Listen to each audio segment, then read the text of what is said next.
ভিডিওটি দেখার আগে সবার কাছে ছোট্ট একটা রিকোয়েস্ট করতে চাই, প্লিজ প্লিজ প্লিজ যারা ভিডিওটি দেখবেন সবাই একটা করে সাবস্ক্রাইব করে দেবেন। আপনাদের ভালোবাসা পেলে এমন ভিডিও আরো উপহার দেব। ভিডিওগুলো বানাতে অনেক কষ্ট হয়, আমি জানি। এই ভিডিওটি অনেক মানুষই দেখবেন, তাই প্লিজ একটা করে সাবস্ক্রাইব করে দেবেন। আর যারা আমাকে ভালোবাসে তারা সবাই একটা করে লাইক দিয়ে দেখিয়ে দিবেন। Love you all. তো চলুন আজকের ভিডিওটি শুরু করা যাক। গল্প শুরু করার আগেই বলে দেওয়া হচ্ছে এটি একটি কাল্পনিক গল্প। তো চলুন শুরু করা যাক।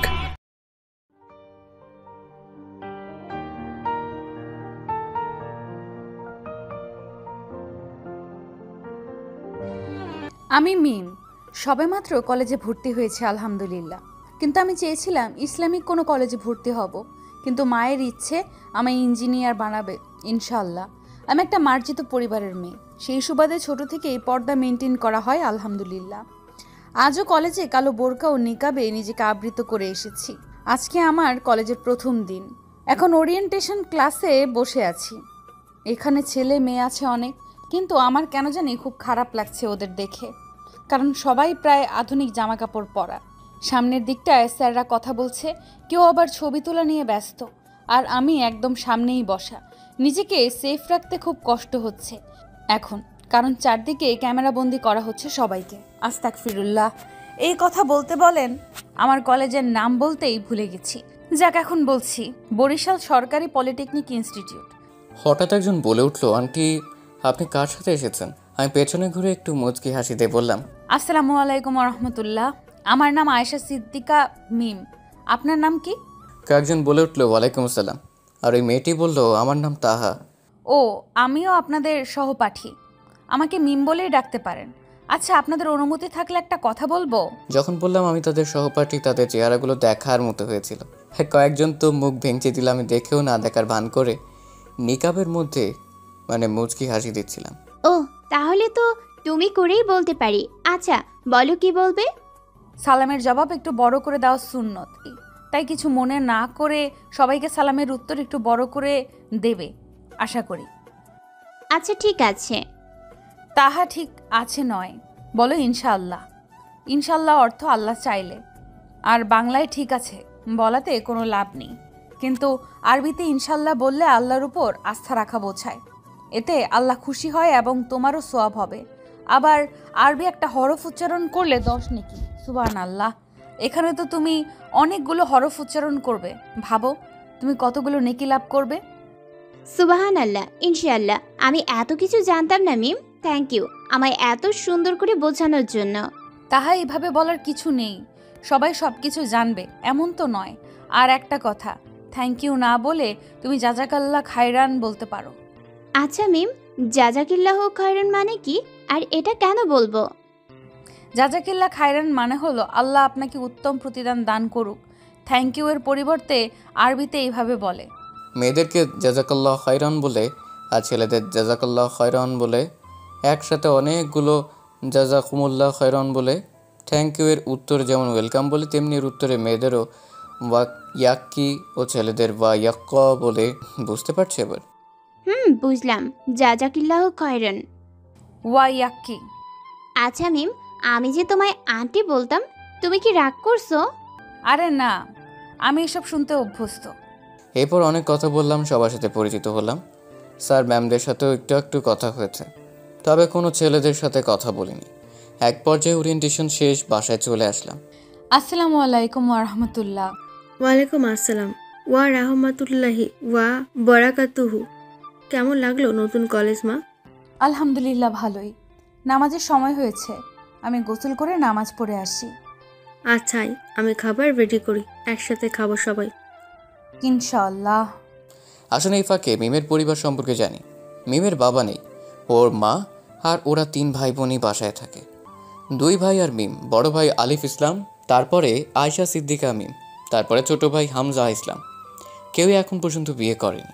বড় ভাই কমার্স হয় বাবার রেখে যাওয়া ব্যবসার ভার কাজে নিয়েছে, আর ছোট ভাই হাফিজি পড়ে আলহামদুলিল্লাহ।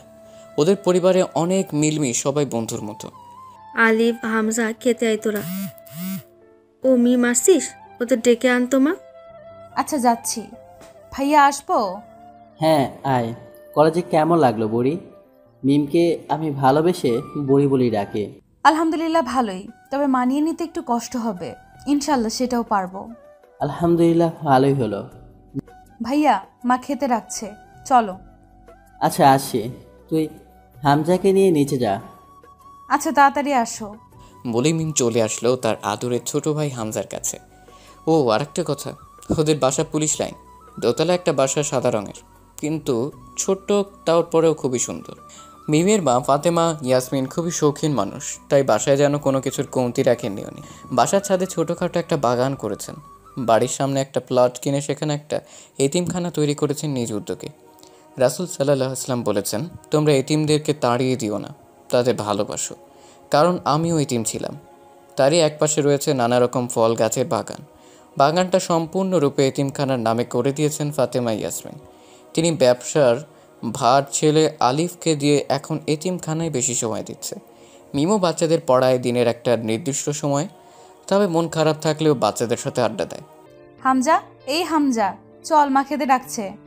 মেমাপু, তুমি আসছো? আচ্ছা চলো। এরপর সবাই খাবার খেয়ে যে যার রুমে চলে গেল। ওরা সবাই উপরে থাকে, নিচতলায় থাকে ওদের বাড়িতে দুজন কাজের লোক আছে তারা, আর বসার রুম, খাবার রুম, গেস্ট রুম, রান্নার রুম এগুলো রয়েছে। কিরে, কিছু লাগবে? ওভাবে দাঁড়িয়ে আছিস কেন? ভেতরে আয়। বিছানায় বসে হামজাকে উদ্দেশ্য করে বলল। আসলে মিমাপু, একটা কথা বলার ছিল তোমায়। হ্যাঁ বল। এত ঘাবড়াচ্ছিস কেন? কিছু হয়েছে? কালকে আমার এক বন্ধুর জন্মদিন, আমায় দাওয়াত দিয়েছে, বলেছে যেতেই হবে, কিন্তু মা তো কখনোই রাজিই হবে না, তাই তোমায় বললাম। তুমি একটু মাকে বুঝিয়ে বলো না মিমাপু। দাওয়াত করেছে ভালো কথা, কিন্তু তুমি কি জানো যে এসব অনুষ্ঠানে যাওয়া বা এসব অনুষ্ঠান করা মুসলমানদের জন্য নিষিদ্ধ? জন্মদিন, বিবাহবার্ষিকী, নববর্ষ ইত্যাদি অনুষ্ঠান করা বিধর্মীদের কাজ। হযরত মুহাম্মদ সাল্লাল্লাহু আলাইহি ওয়াসাল্লাম বলেন, যারা এসব অনুষ্ঠান করে এবং যারা এতে অংশগ্রহণ করে তারা ওই দিন, কিয়ামতের দিন, বিধর্মীদের সাথেই থাকবে। আস্তাগফিরুল্লাহ। এখন তুই কি চাও, বিধর্মীদের দলে যোগদান করতে? আস্তাগফিরুল্লাহ, না মিমাপু, আমি কোনো মতেই চাবো না। আমি বরং আমার বন্ধুকে এই বিষয়ে সাবধান করি। হ্যাঁ তাই কর, এতে সকলের ভালো হবে ইনশাআল্লাহ। জাযাকাল্লাহু খায়রুন মিমাপু, এত সুন্দরভাবে বোঝানোর জন্য। ওয়াইক, এটা আমার দায়িত্ব ছিল বোকা। এবার যা, গিয়ে একটু বিশ্রাম কর। আচ্ছা আপু, তুমিও রেস্ট নাও, রাতে কিন্তু নবীদের গল্প বলবা। ইনশাআল্লাহ বলে ঘুমের দোয়া পড়ে নিল। আল্লাহুম্মা বিসমিকা আমুতু ওয়াহিয়া। অর্থ, হে আল্লাহ, আমি আপনারই নামে মৃত্যুবরণ করব, আপনার নামের সাথেই জীবিত থাকব। বলেই ডান কাঁধে ডান হাত মাথার নিচে দিয়ে ঘুমানোর চেষ্টা করছে। অন্যদিকে, জানো মা, আজকে কলেজের একটা মেয়ে দেখলাম, একদম দাদি টাইপের, কালো বোরখা, হাতে পায়ে মোজা, নিকাব, সব কিছু। আমি তো আন্টি ডেকে বসেছিলাম। মেয়েটা একদম ব্যাকডেটেড, কিরকম খ্যাত মার্কা, তবে খুব সুন্দর করে কথা বলে। খ্যাত মার্কা হলেও আমার ভালোই লাগছে। মা তাহা, ওই মেয়েটাই হলো খাঁটি সোনা। ও খ্যাত নয়, ওই আসল মানুষ। ও ব্যাকডেটেড নয়, ওর মধ্যে রয়েছে আল্লাহর ভয়। আর রইল ওর আপাদমস্তক ঢাকার কথা, সেটা ও নিজেকে দুনিয়ার পিছাস ও নরকদের থেকে নিজেকে বাঁচাতে পারে। আর মা, পর্দা করা ফরজ। আল্লাহ তাআলা নারীদের জন্য পর্দাকে ফরজ করে ঘোষণা দিয়েছেন। আচ্ছা আল্লাহ, তুমি আমার মেয়েটাকে একটু ঈমান দাও, ওরে তোমার পক্ষ থেকে হেদায়েত দাও। ওর জন্য এমন কাউকে পাঠাও যে ওকে মনের মানুষের মতো মানুষ হতে সাহায্য করবে। মা, এসব কি? কি হয়েছে, এরকম চেল্লাচ্ছিস কেন? আমার 3/4 প্যান্টগুলো কই? আমি ওগুলো ফেলে দিয়েছি, অপ্রয়োজনীয় জিনিস বাসায় রাখার প্রয়োজন বোধ করিনি। মা, তুমি এভাবে আর কতদিন করবে? জাস্ট ভাল লাগে না আমার। তাবাসসুম হাসলেন।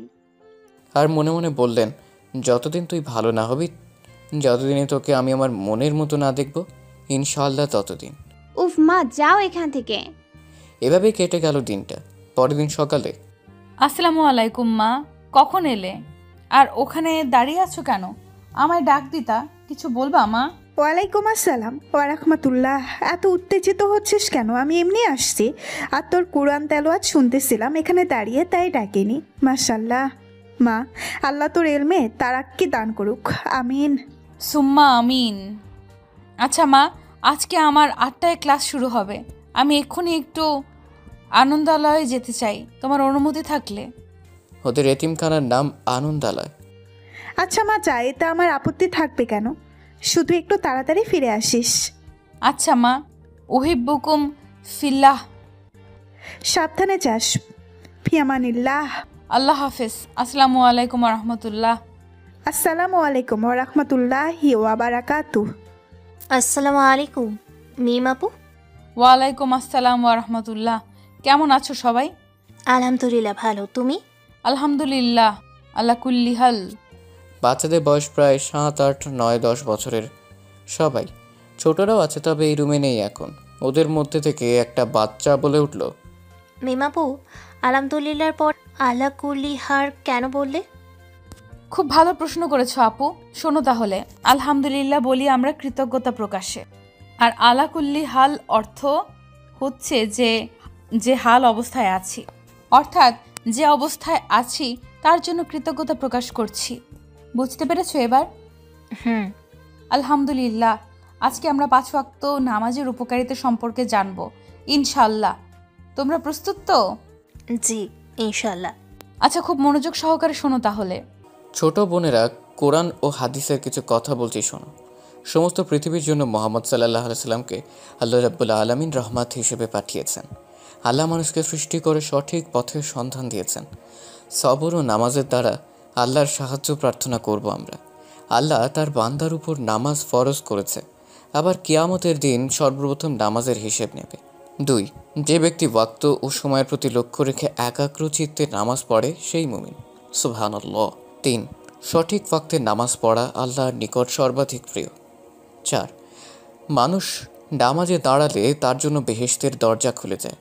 নামাজরত অবস্থায় আল্লাহ ও তার বান্দার মধ্যে কোনো পর্দা থাকে না। 5, নামাজ দিন ইসলামের খুঁটি। 6, নামাজ মুমিনের নূর স্বরূপ। 7, নামাজ শ্রেষ্ঠ জিহাদ। 8, যখন কোনো আসমানি বালা অবতীর্ণ হয় তখন নামাজকারীদের উপর হতে বিপদ সরে যায়। সুবহানাল্লাহ। 9, কোনো পাপের কারণে নামাজি জাহান্নামে প্রবেশ করলে তার সিজদার অঙ্গ প্রত্যঙ্গ দোজখের আগুন স্পর্শ করবে না। 10, আল্লাহ মানুষকে সিজদারত অবস্থায় দেখতে অধিক ভালোবাসেন। 11, নামাজ বেহেশতের চাবি। 12, দেহের জন্য যেমন মস্তক, দিনের জন্য তেমন নামাজ। 13, নামাজ আল্লাহর সন্তুষ্টির কারণ। উহা হতে মারি ফাতির নূর পয়দা হয়, দোয়া কবুল হয়, রিজিকে বরকত হয় এবং নামাজ ইমানের মূল। 14, সেজদারত অবস্থায় আল্লাহর নৈকট্য সর্বাপেক্ষা বেশি লাভ হয়। 15, যে ওযুর সাথে রুকু সেজদা সঠিকভাবে আদায় করে গুরুত্ব সহকারে 5 ওয়াক্ত নামাজ পড়ে তার জন্য জান্নাত ওয়াজিব, দোজখ হারাম। বুঝতে পারছো সবাই? জি মিম আপু। সুবহানাল্লাহ।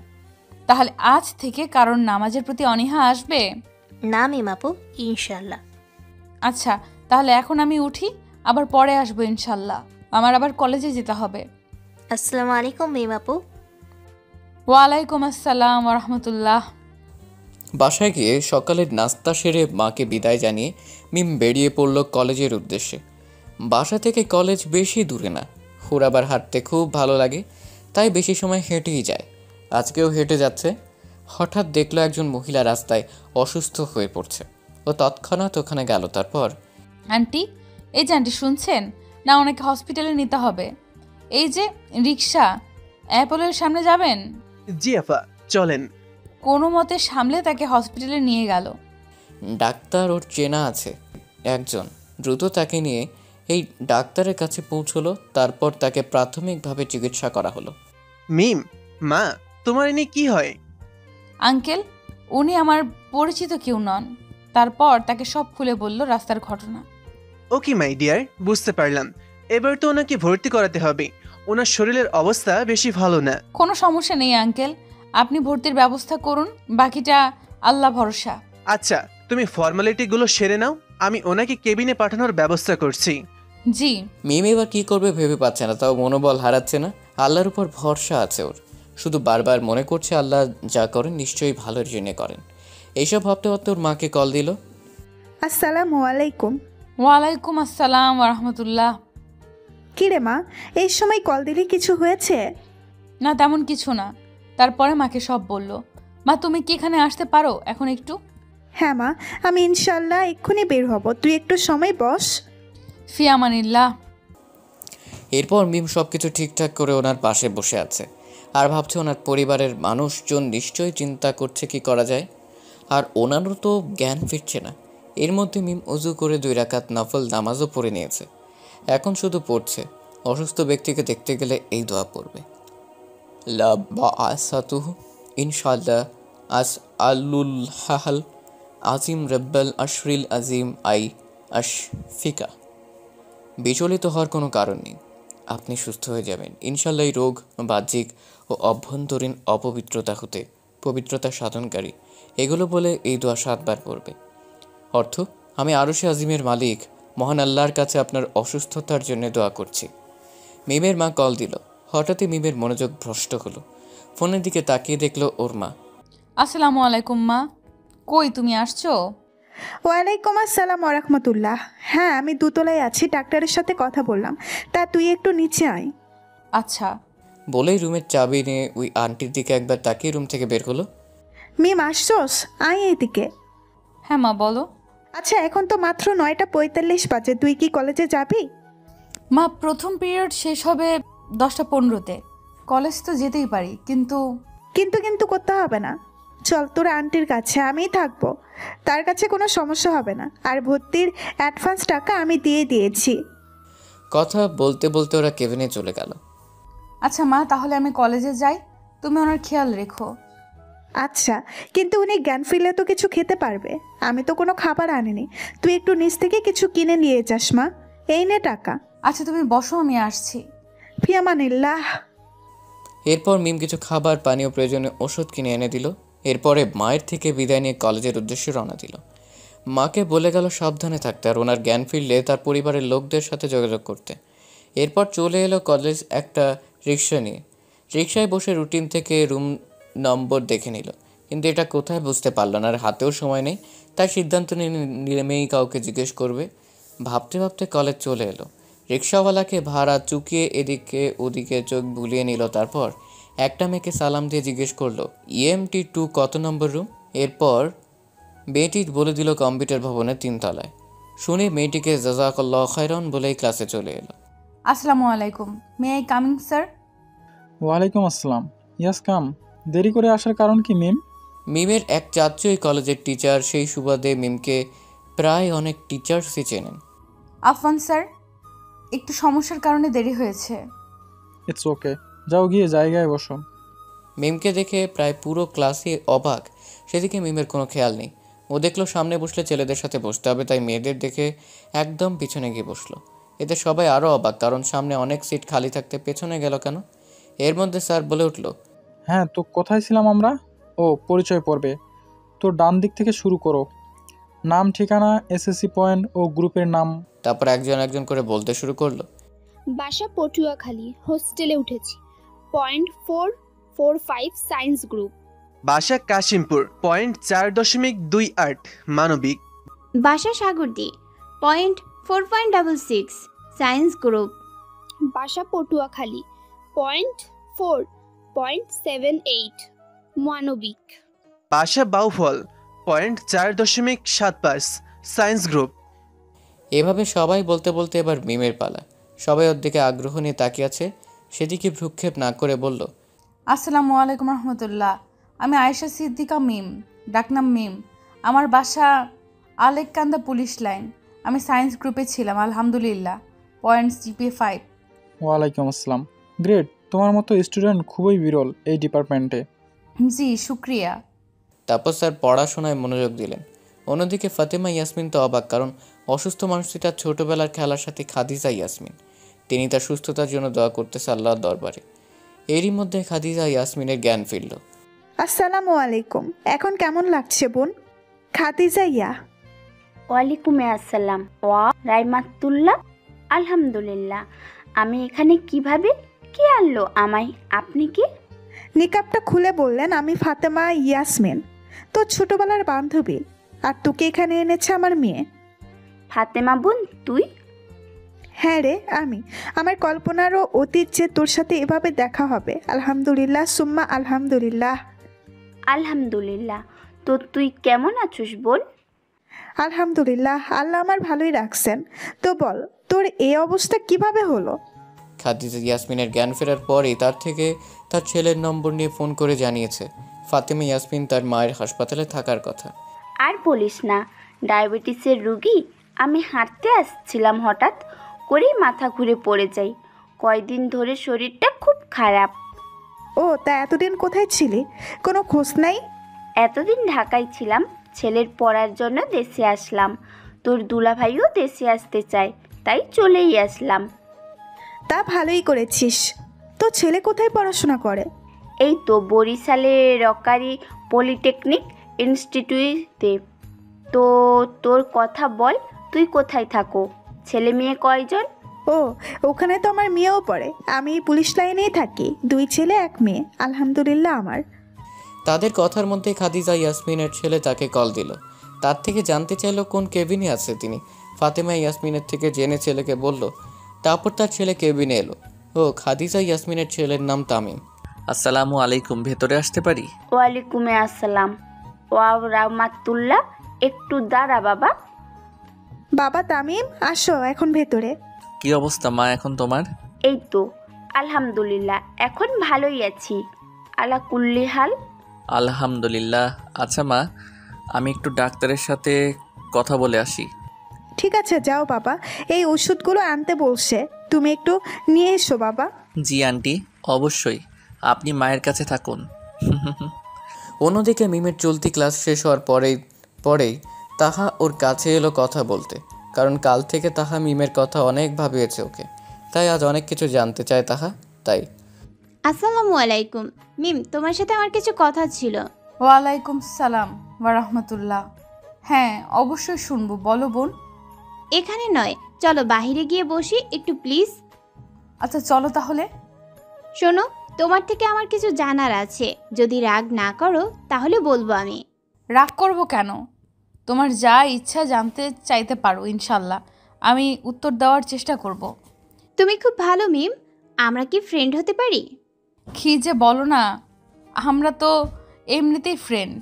শোন তাহা, প্রথম এমন কাউকে ফ্রেন্ড বানাও যার উপস্থিতি তোমায় আল্লাহর কথা মনে করিয়ে দেয়। দ্বিতীয়ত, এমন কাউকে ফ্রেন্ড বানাও যার কার্যক্রম তোমাকে আল্লাহর ভয় যোগায়। তৃতীয়ত, এমন কাউকে ফ্রেন্ড বানাও যার থেকে ক্ষমা করা শেখা যায়। এমন কাউকে ফ্রেন্ড বানাও যে শুধু দুনিয়ায় নয় জান্নাতেও ফ্রেন্ড হয়। এমন কাউকে ফ্রেন্ড বানাও যার থেকে সুন্নাহ অনুসারে জীবন গড়া যায়।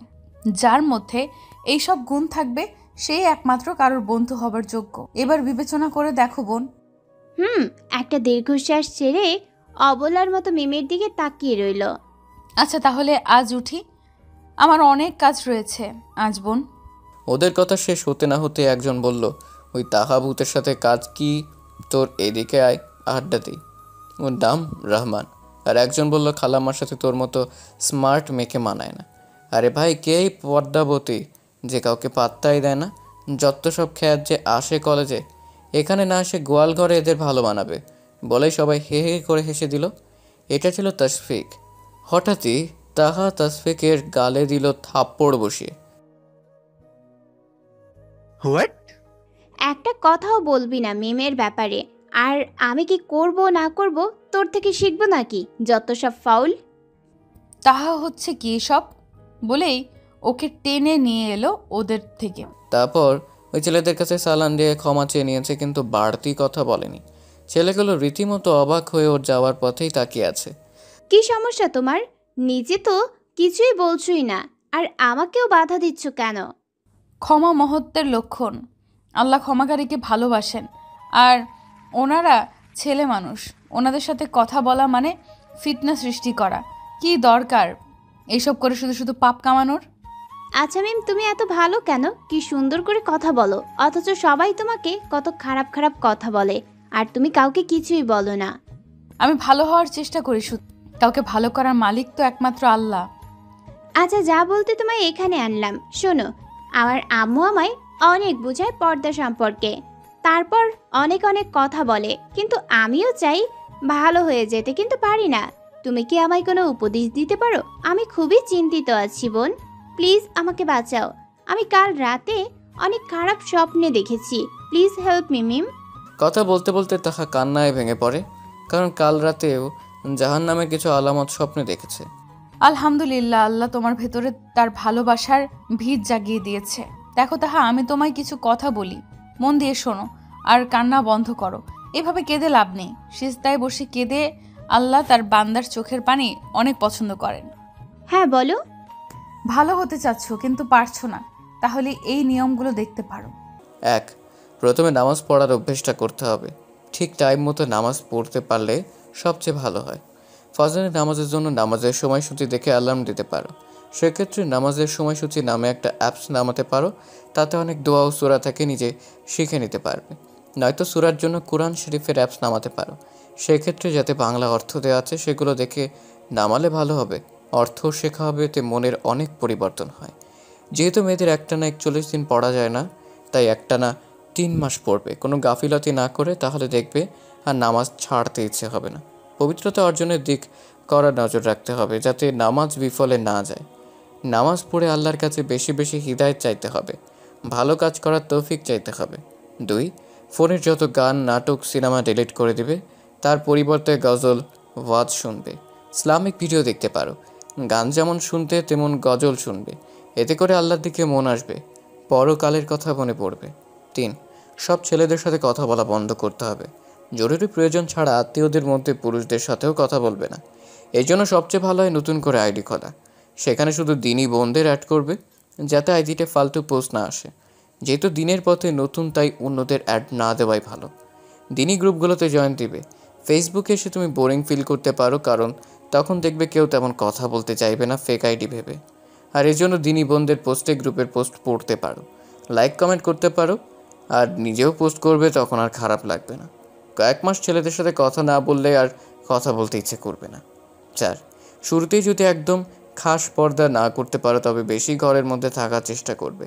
কাজ ছাড়া অযথা ঘর থেকে বের হবে না, আর বাইরে বের হলে বোরকা পরে যত সম্ভব ঢেকে বের হবে। 5. ভালো কাজ করার আগে ভাববে এটা করতে পারলে আল্লাহ খুশি হবে। সর্বদা আল্লাহকে স্মরণ করবে, আল্লাহকে ভয় করবে। কবরে গেলে আমার কি হবে, কি কাজ করলে আমি জাহান্নামের কঠিন আযাব থেকে বাঁচতে পারি, এগুলো ভাববে সবসময়, ভাবার চেষ্টা করবে।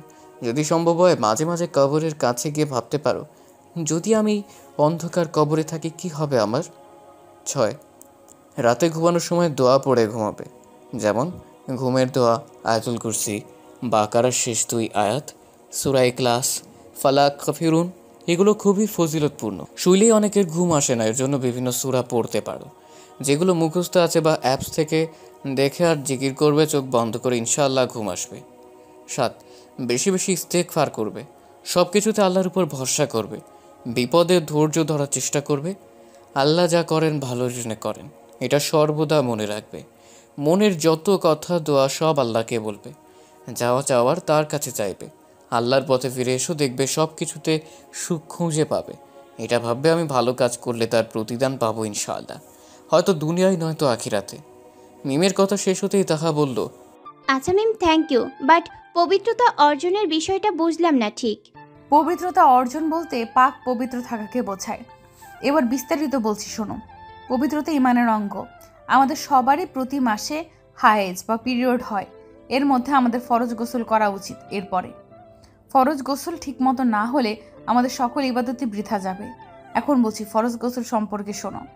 যেসব কারণে গোসল ফরজ হয়, স্বপ্নদোষ বা উত্তেজনা বশত বীর্যপাত হলে, সহবাসে বীর্যপাত হোক আর নাই হোক, মেয়েদের হায়েজ, নিফাস শেষ হলে। গোসলের ফরজ 3টি। গড়গড়া সহ কুলি করা, যাতে পানি গলার হাড় পর্যন্ত পৌঁছে। হাতে পানি নিয়ে নাকের নরম হাড় পর্যন্ত পানি পৌঁছানো। সমস্ত শরীর উত্তম রূপে ধৌত করা।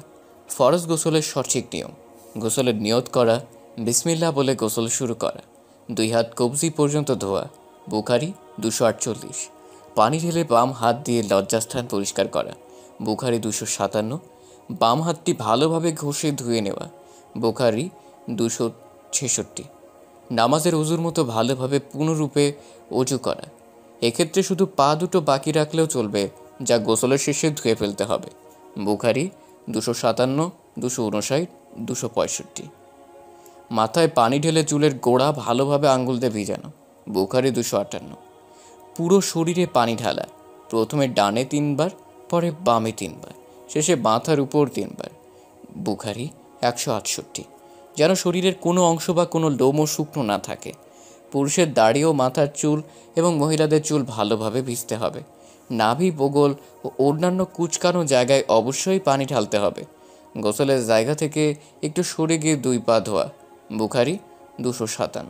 এটাই হচ্ছে গোসলের পরিপূর্ণ পদ্ধতি। উল্লেখ্য, এভাবে গোসল করলে এর পরে নামাজ পড়তে চাইলে আলাদা করে অজু করতে হবে না, যদি না গোসল করার সময় অজু ভঙ্গের কোনো কারণ ঘটে থাকে। গোসলের পরে কাপড় চেঞ্জ করলে বা হাঁটুর উপরে কাপড় উঠে গেলে অজু ভাঙবে না, এটা অজু ভঙ্গের কারণ না। আল্লাহ আমাদের সঠিকভাবে ফরজ গোসল করার এই জ্ঞান সকলের কাছে পৌঁছে দেওয়ার তৌফিক দান করুন, আমিন। আমিন। বুঝতে পেরেছো এবার? বুঝতে পারছি, কিন্তু আমি এগুলো জানতাম না। তার মানে আমার এতদিনের ইবাদত কিছুই হয়নি। বলে আবার কেঁদে ফেললো তাহা। এবার ফুপিয়ে ফুপিয়ে কেঁদেই যাচ্ছে। তওবা করে ফিরে আসলে পূর্বের গোনাগুলো আল্লাহ তাআলার নেকি দ্বারা পরিপূর্ণ করে দেন। সূরা ফুরকান 70। কেঁদো না বোন, তুমি তো না জেনে করেছো, এখন থেকে আর করবে না ইনশাল্লাহ। আর আল্লাহর কাছে ক্ষমা চাও, তিনি নিশ্চয়ই ক্ষমা করবেন। ইনশাল্লাহ আর হবে না। তাহলে আজ চলি, আজকে আর ক্লাস হবে না, আর আমারও একটু তাড়া আছে। তুমিও চলে যাও বোন, বাসায় গিয়ে ফ্রেশ হয়ে সালাত আদায় করতে ভুলো না বোন। আচ্ছা যাও, আমিও যাব এখন, ইনশাল্লাহ ভুলবো না। আসসালামু আলাইকুম রহমতুল্লাহ। ওয়ালাইকুম আসসালাম ওয়া রাহমাতুল্লাহ। আল্লাহ হাফেজ। আলবিদা। এরপর মিম কলেজ থেকে বের হয়ে কিছু A4 সাইজের কাগজ নিল, তারপর 2টা ড্রয়িং সিট নিয়ে হেঁটে মেইন গেটের দিকে যাচ্ছে। তখনই মনে পড়লো ক্লিনিকে রাখা ওই আন্টি আর ওর মায়ের কথা। অমনি ব্যাগ থেকে ফোন বের করে ওর মাকে কল দিল। আসসালামু আলাইকুম মা, ওখানকার অবস্থা কি? ওনার জ্ঞান ফিরেছে? ওয়ালাইকুম আসসালাম রাহমাতুল্লাহ। এখানকার অবস্থা আলহামদুলিল্লাহ ভালোই, হ্যাঁ জ্ঞান ফিরেছে। আর একটা খুশির সংবাদ আছে। তারপর মিমকে ফাতেমা ইয়াসমিন সব বলল খাদিজা ইয়াসমিনের ব্যাপারে। এও বললেন যে তিনি মহাখুশি ছোটবেলার বান্ধবীকে পেয়ে। আলহামদুলিল্লাহ, আল্লাহ যা করেন ভালোর জন্যই করেন। আর শোন মা, তুই তাড়াতাড়ি সালাত আদায় করে খাবার খেয়ে চলে আয়। ওই খাদিজার বাড়ি থেকে খাবার আনতে বারণ করেছি আমি। জি ইনশাআল্লাহ। মায়ের সাথে কথা শেষ করে মিম বাসায় এসে গোসল করে সালাত আদায় করে খাবার খেয়ে ভাইদের খাইয়ে মায়ের কথা মতো ছোট ভাইকে সাথে নিয়ে খাবার নিয়ে ক্লিনিকের উদ্দেশ্যে রওনা দিল। যাওয়ার সময় একবার আনন্দালয়ের টিচার্সদের সাথে কথা বলে নিল, তারপর রিক্সা নিয়ে সোজা ক্লিনিকের সামনে এসে নামলো। এরপর লিফটের সামনে দাঁড়িয়ে অপেক্ষা করছে। হঠাৎ একজন ছেলের সাথে ধাক্কা খেতে খেতে খেলো না, কারণ ছেলেটা পড়ে যাচ্ছিল। দেখতে পেয়েও দ্রুত সরে যায়, আর রিসেপশনে থাকা একটা কাঁচের টুকরায় লেগে ওর হাতের মোজাসহ হাতের কিছুটা অংশ কেটে যায়। তখনই ছেলেটা কোনো মতে নিজেকে সামলে বলে উঠল। আরেকটা কথা, ছেলেটা হলো তামিম। আসসালামু আলাইকুম আফওয়ান, আমি বুঝতে পারিনি এখানে পানি আছে, আর পানিতে এভাবে পা পিছলে পড়ে যাব। আপনার হাত কেটে গেছে, চলুন ওখান থেকে মেডিসিন লাগিয়ে নেবেন। আসসালামু আলাইকুম রহমতুল্লাহ। আমার কোনো দোষ নেই, এখানে আল্লাহই উত্তম ফয়সালাকারী, জাজাকাল্লাহ খায়রান। বলেই মিম লিফটে উঠে পড়ল। আর এতক্ষণ যা হলো তা মাত্র কয়েক সেকেন্ডের মধ্যে হলো।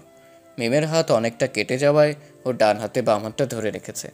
ইন্না লিল্লাহ, এটা কি হলো? আর মেয়েটা আমায় কিছু না বলে আরও আমার ভালো চেয়ে গেল আল্লাহর কাছে। আজব তো। যাই হোক, আল্লাহ মালুম কে এই পর্দাবতী। এরই মধ্যে মিমকে হামজা বলল, আপু হাত তো অনেক কেটেছে, ওষুধ লাগাতে হবে যে। মিম এতক্ষণ খেয়ালই করেন যে ওর হাত এতটা কেটেছে। ও ভাবছে হয়তো সামান্য কেটেছে। মিম হামজাকে বলল, সমস্যা নেই, মায়ের কাছে ব্যান্ডেজ আছে। তারপর হামজা ও মিম কেবিনের সামনে এসে দরজায় নক করলো। ওর মা দরজা খুলে দিল। আসসালামু আলাইকুম মা। ওয়ালাইকুম আসসালাম রাহমাতুল্লাহ। ভেতরে আয় তোরা। হ্যাঁ মা, আসছে বলে ওরা ভেতরে এলো।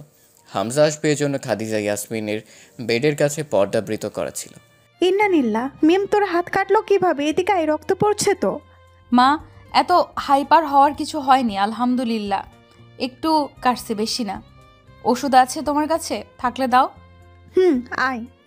ফাতেমা ইয়াসমিন মিমের হাতে ভালোভাবে ওষুধ লাগিয়ে দিতে দিতে মিম তাকে কিছুক্ষণ আগে হাত কাটা সম্পূর্ণ ঘটনা খুলে বলল। এর মধ্যে খাদিজা ইয়াসমিন ফাতেমা ইয়াসমিনকে ডেকে বলল, কি রে ফাতেমা, তোর মেয়ে এসেছে নাকি? তা এদিকে নিয়ে আয়। হ্যাঁ এসেছে, তুই তো ঘুমেছিলি তাই ডাকিনি। আসসালামু আলাইকুম আন্টি। ওয়ালাইকুম আসসালাম। তা কেমন আছো মা? আলহামদুলিল্লাহ আন্টি, আলা কুল্লি হাল। আপনার শরীরের অবস্থা কি এখন? আলহামদুলিল্লাহ। আজকে তুমি না থাকলে যে কি অবস্থা হতো আল্লাহ মালুম। আন্টি এভাবে বলতে নেই, আমি না থাকলে নিশ্চয়ই আল্লাহ আপনার জন্য কাউকে না কাউকে ইনশাল্লাহ অবশ্যই পাঠাতেন। আর আল্লাহ না চাইলে আমি আপনার কাছে যেতাম না, তাই আল্লাহ শুকরিয়া জ্ঞাপন করা উচিত। শুকুর, আলহামদুলিল্লাহ।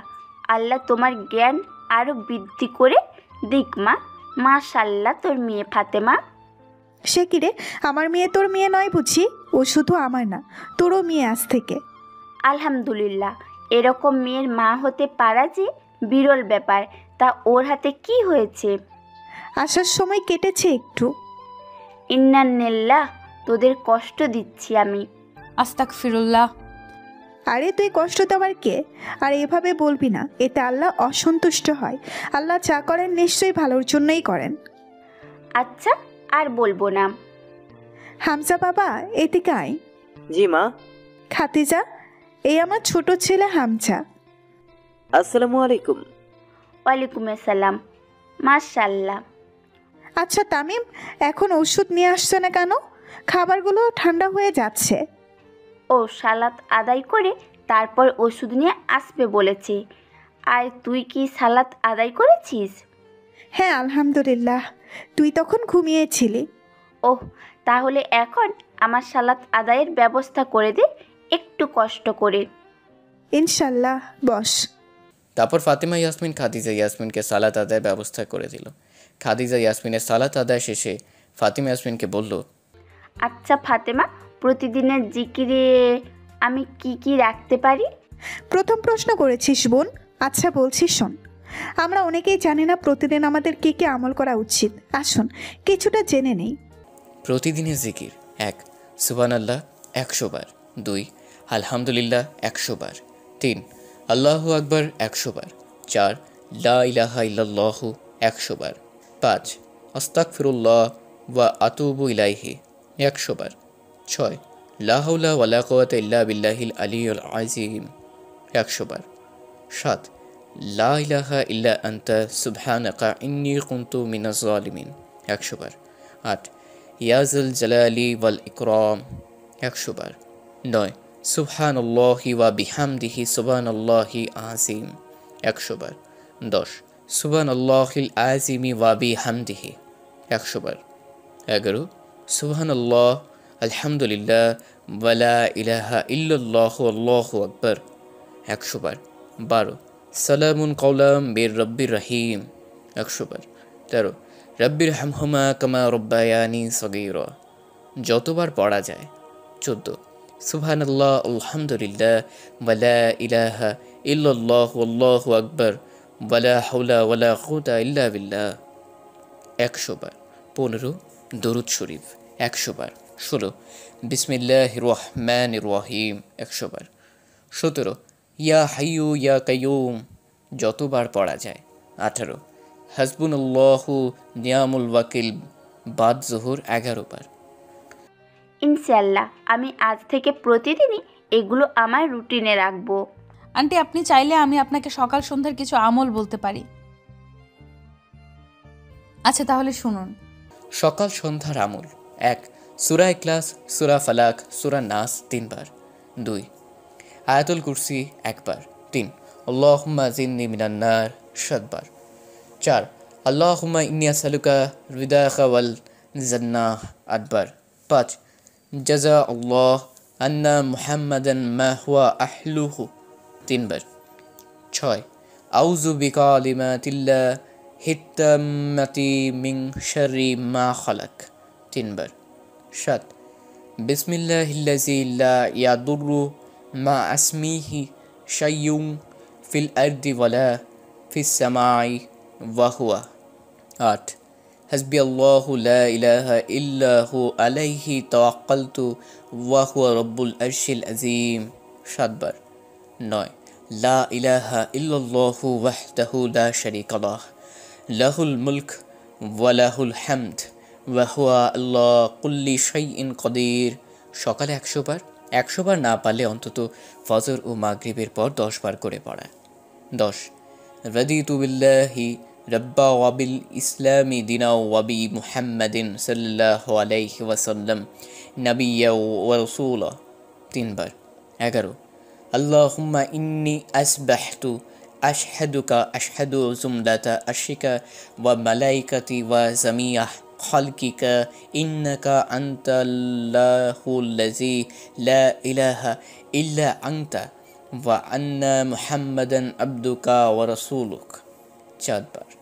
মাগরিবের পর উপরোক্ত দোয়ায় আল্লাহুম্মা ইন্নী আসবাহতু এর স্থলে আল্লাহুম্মা ইন্নী আমসাইতু অর্থাৎ সকাল করছি এর বদলে সন্ধ্যা করছি বলবে। 12 সাইয়্যিদুল ইস্তিগফার আল্লাহুম্মা আনতা রাব্বি লা ইলাহা ইল্লা আনতা খালাকতানি ওয়া আনা আবদুকা ওয়া আনা আলা আহিদকা ওয়া ওয়াদিকা মাসতুহাতাতু আউযু বিকা মিন শাররি মা সানাতু আবুউ লাকা বিনিমাতিকা আলাইয়া ওয়া আবুউ লাকা বিযামবি ফাগফিরলি ফাইন্না লা ইয়াগফিরুন যুনুবা ইল্লা আনতা 1 বার। 13 দুরূদ শরীফ আল্লাহুম্মা সাল্লি আলা মুহাম্মাদি ওয়া আলা আলি মুহাম্মাদিন কামা সাল্লাইতা আলা ইব্রাহিম ওয়া আলা আলি ইব্রাহিম ইন্নাকা হামিদুম মাজিদ। আল্লাহুম্মা বারিক আলা মুহাম্মাদি ওয়া আলা আলি মুহাম্মাদিন কামা বারাকতা আলা ইব্রাহিম ওয়া আলা আলি ইব্রাহিম ইন্নাকা হামিদুম মাজিদ 10 বার। 14 সূরা হাশরের শেষ 3 আয়াত আউযু বিল্লাহিস সামিউল আলিম মিনাশ শাইতানির রাজিম 3 বার।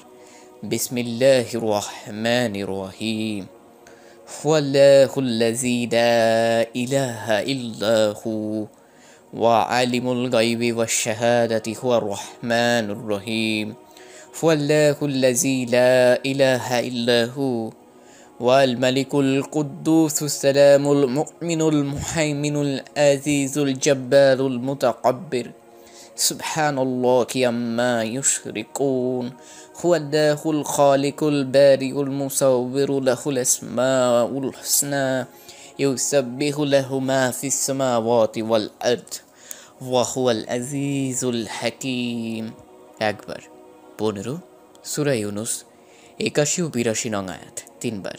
16 সূরা ওয়াকিয়া মাগরিবের পর আল্লাহ তুমি আমাদের সকলকে সকল আমল করার তৌফিক দিও।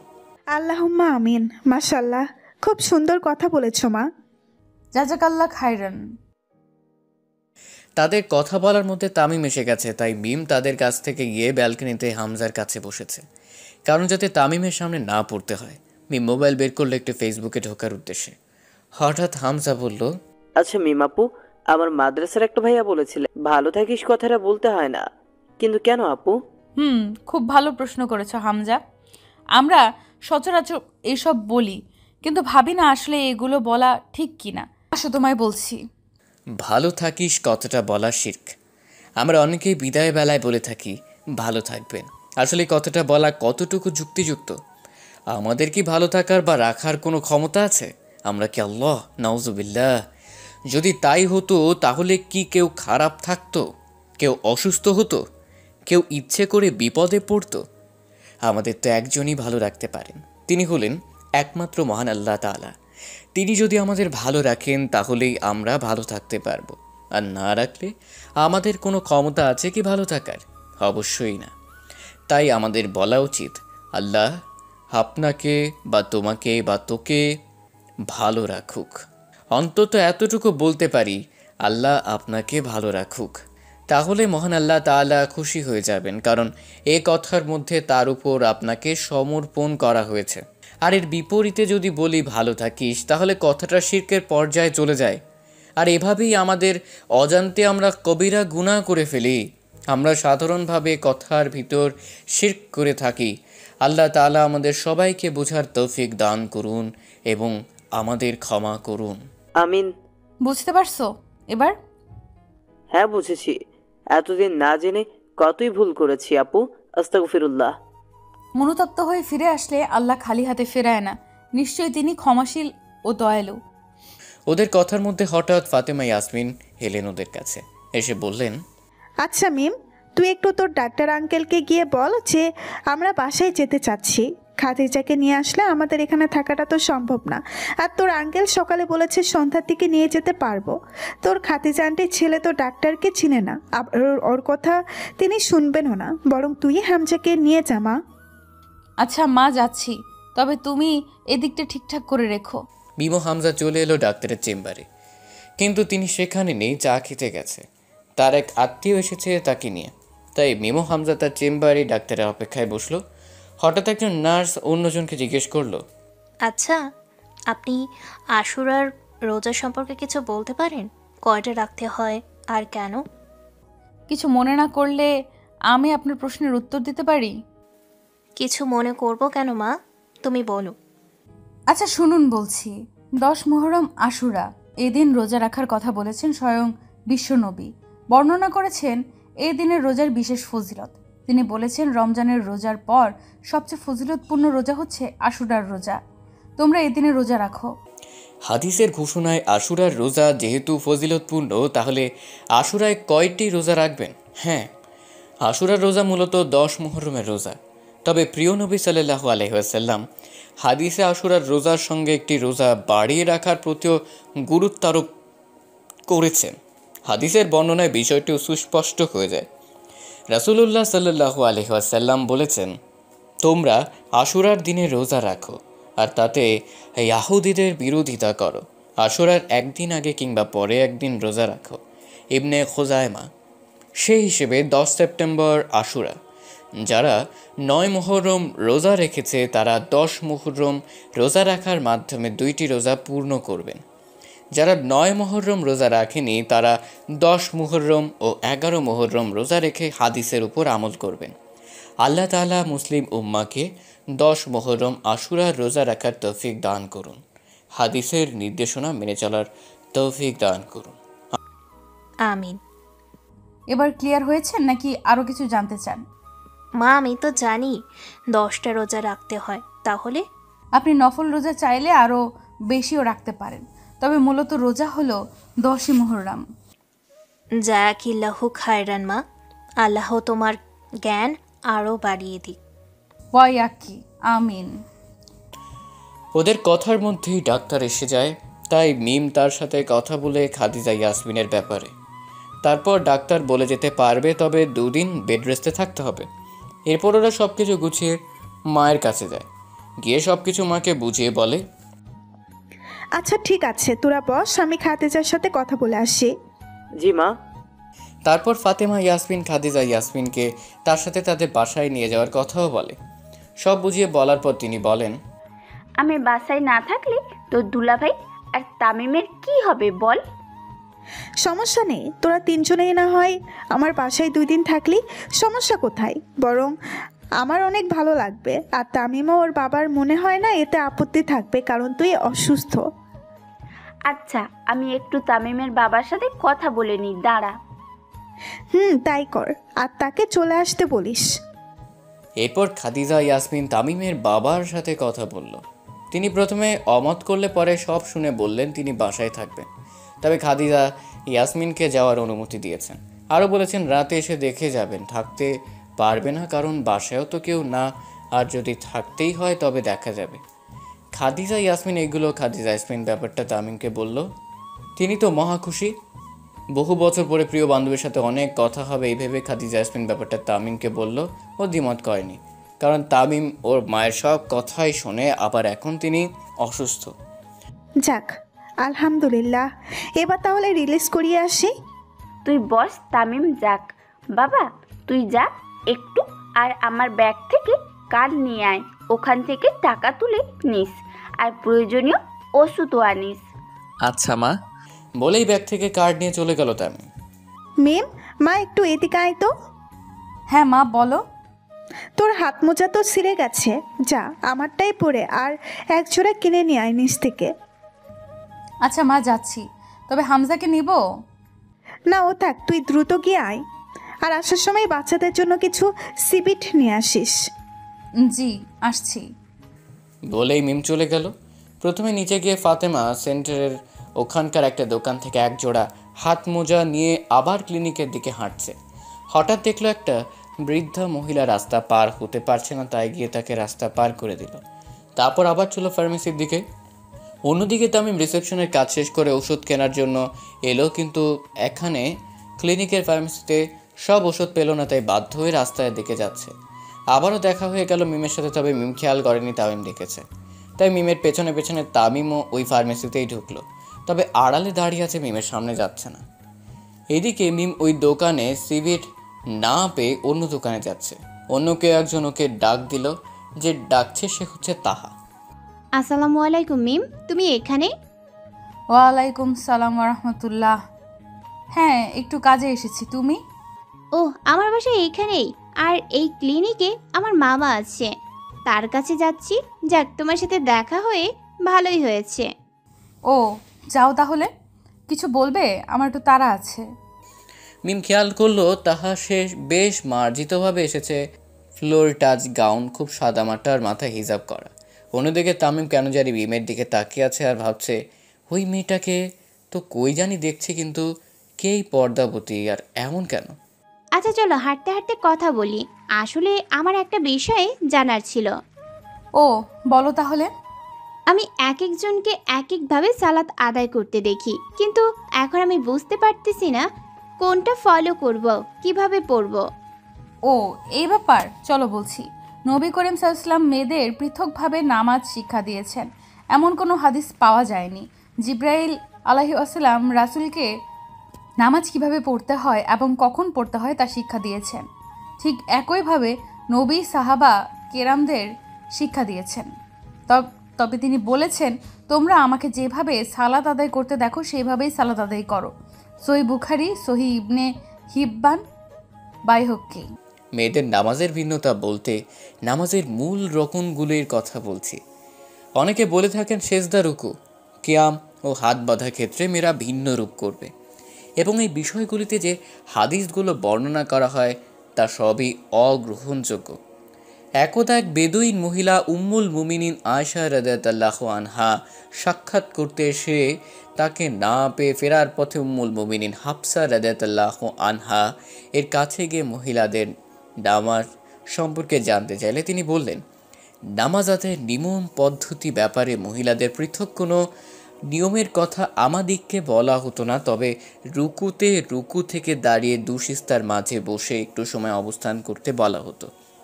নামাজে তাড়াহুড়ো না করে ধীর স্থির শান্তভাবে আদায় করতে নির্দেশ দেওয়া হয়েছে। উম্মুল মুমিনিন আয়েশা রাদিয়াল্লাহু আনহা, হাফসা বিনতে উমার রাদিয়াল্লাহু আনহা, মাইমুনা রাদিয়াল্লাহু আনহা ও দ্বীন সম্পর্কে বিশেষ উম্মু দারদা রাদিয়াল্লাহু আনহা। বুখারী ভাষ্যানুযায়ী এরা পুরুষদের মতো নামাজ আদায় করতেন সুন্নতি নির্দেশ মোতাবেক। অতএব এতে সন্দেহের কোনো অবকাশ নেই যে মহিলাদের নামাজও পুরুষদের মতোই আদায় করতে হবে। মেয়েদের নামাজের ক্ষেত্রে কিছু বাহ্যিক দিক রয়েছে যেগুলি পুরুষের চেয়ে ভিন্ন। যেমন 1. সালাতে মহিলাদের জন্য পর্দা আবশ্যক, অর্থাৎ যতটুকু সম্ভব গোপনীয়তার মাধ্যমে মহিলারা সালাত আদায় করবে। মহান আল্লাহ তাআলা বলেন, তোমরা গৃহাভ্যন্তরে অবস্থান করবে, মূর্খতা যুগের অনুরূপ নিজেদেরকে প্রদর্শন করবে না। সূরা আহজাব আয়াত 33। আব্দুল্লাহ ইবনে মাসউদ রাদিয়াল্লাহু আনহু থেকে বর্ণিত, রাসূলুল্লাহ সাল্লাল্লাহু আলাইহি ওয়াসাল্লাম ইরশাদ করেন, মহিলাদের নিজ কক্ষে নামাজ পড়া বাড়িতে নামাজ পড়ার তুলনায় উত্তম, আর নির্জন ও অভ্যন্তরীণ স্থানে নামাজ পড়া ঘরে নামাজ পড়া থেকে উত্তম। হাদিসটি সহিহ আবু দাউদ 1/383, মুসাদরাকে হাকিম 1/328। আয়েশা রাদিয়াল্লাহু আনহা রাসূল সাল্লাল্লাহু আলাইহি ওয়াসাল্লাম থেকে বর্ণনা করেন, ওড়না বা চাদর ব্যতীত মহিলাদের নামাজ কবুল হবে না। আবু দাউদ 1/421, তিরমিজি 2/215, মুস্তাদরাকে হাকিম 1/251। মহিলাদের পায়ের গোড়ালি ঢেকে রাখতে হবে, তা না হলে সালাত সিদ্ধ হবে না। অপরদিকে পুরুষদের পায়ের গোড়ালি খোলা রাখতে হবে। 2, সালাতের জন্য পুরুষ আজান দিবে কিন্তু মহিলা আজান দিবে না। এটা হলো ফোকা কেরামদের ইজমা, কারণ মেয়েদের আওয়াজ হলো একটা ফিতনা। অর্থাৎ মোকাহ কেরামদের ঐক্যমত হচ্ছে পুরুষদের জামাতে মেয়েরা আজান এবং একামত দেয়া জায়েজ নাই। 3, কোনো মহিলা পুরুষদের ইমামতি করতে পারবে না, কিন্তু পুরুষরা নারী পুরুষ উভয়েরই ইমামতি করতে পারবে। নবী করিম সাল্লাল্লাহু আলাইহি সাল্লাম বলেছেন, মেয়েরা পুরুষদের ইমামতি করবে না। ইবনে মাজাহ। 4, জামায়াতে সর্বাবস্থায় মহিলাদের কাতার পুরুষদের কাতারের পেছনে হবে। হযরত আবু হুরায়রা রাদিয়াল্লাহু আনহু থেকে বর্ণিত, রাসূলুল্লাহ সাল্লাল্লাহু আলাইহি সাল্লাম বলেছেন, পুরুষদের জন্য উত্তম সাফ কাতার হলো প্রথম সাফ, আর খারাপ সাফ হলো পিছনের সাফ। পক্ষান্তরে মেয়েদের জন্য উত্তম সাফ হলো পিছনের সাফ এবং সবচেয়ে খারাপ সাফ হলো প্রথম সাফ। সহিহ মুসলিম। 5, পুরুষ ইমামতি করলে কাতারের আগে একাকী দাঁড়াতে হবে যদি ওজোর না থাকে, কিন্তু মহিলা ইমাম হলে তাকে মহিলাদের কাতারের মাঝখানে দাঁড়াতে হবে। বর্ণিত আছে যে আয়েশা রাদিয়াল্লাহু আনহা এবং উম্মে সালমা রাদিয়াল্লাহু আনহা যখন মেয়েদের ফরজ সালাত অথবা তারাবি এর সালাতে জামাতে ইমামতি করতেন তখন তাদের মাঝখানে দাঁড়াতেন। 6, শরাব কিরাত বিশিষ্ট সালাতে শরাবে কিরাত পড়া সুন্নাত। মহিলা ইমাম ঘরে সালাত পড়ালে পুরুষদের মতো শরাবে কিরাত পড়বে যাতে মহিলা মুক্তাদিরা শুনতে পারে। তবে যদি কোনো অমাহরাম যে পুরুষকে বিবাহ করা নিষিদ্ধ নয়, পুরুষেরা মহিলা কণ্ঠ শোনার আশঙ্কা থাকে, তখন মহিলা ইমাম নীরবে কিরাত পড়বে। একদা আয়েশা রাদিয়াল্লাহু আনহা মাগরিবের সালাতে মেয়েদের ইমামতি করেন। তখন তিনি তাদের মাঝখানে দাঁড়ান এবং শরাবে কিরাত পড়েন। আইনি তুহফা সালাতে মুস্তাফা পৃষ্ঠা 31। 7, যদি ইমাম ভুল করে তাহলে মহিলাদেরকে হাতের উপর হাত দিয়ে বা উরুর উপর হাত মেরে সংকেত দিতে হবে, আর পুরুষেরা উচ্চ স্বরে সুবহানাল্লাহ বলবে। রাসূলুল্লাহ সাল্লাল্লাহু আলাইহি ওয়াসাল্লাম এর প্রসঙ্গে বলেন, পুরুষদের জন্য হলো তাসবিহ বলা আর মেয়েদের জন্য হাতে আওয়াজ করা। সহিহ বুখারী হাদিস নং 1/403। উপরোক্ত বাহ্যিক করণীয় বিষয়গুলো ব্যতীত অন্য কোনো পার্থক্য পুরুষ মহিলাদের সালাতে নেই। জাজাকাল্লাহ খয়রুন। ওয়াইয়া কি বোন? আচ্ছা, তাহলে তুমিও যাও, আমি মামার কাছে যাচ্ছি।